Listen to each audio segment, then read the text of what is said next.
I am going to teach you how to free your child from the indoctrination center's public school he or she is currently enrolled in.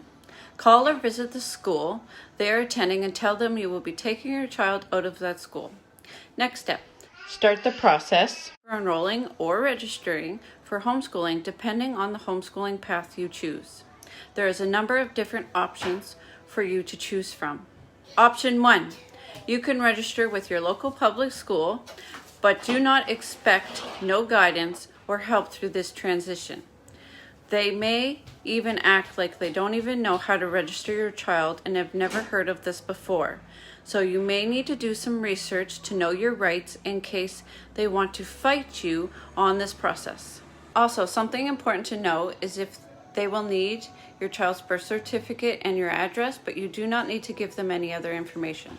Check your local laws.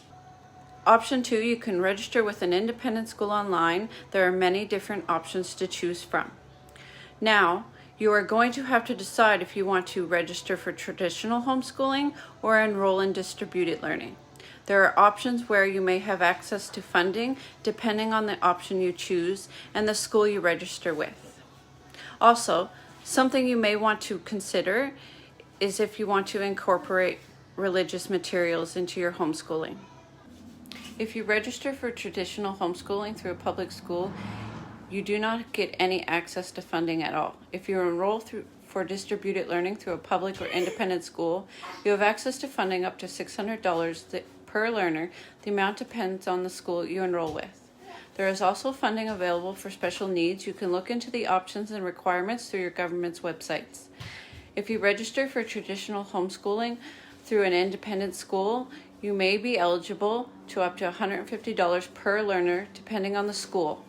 Some independent schools will require you to pay a tuition fee, so make sure you do some research before you make your final decision. Funding has changed a lot since COVID began. In 2020, there was a huge funding cut that affected independent schools, which affected homeschooling families across the province. If you're interested in learning more about that, check out the video on my channel called Homeschool Funding Cuts. I will be going over the difference between traditional homeschooling and distributed learning in the future to help inform people of their choices. Turn your notifications on to be notified for when the videos come out.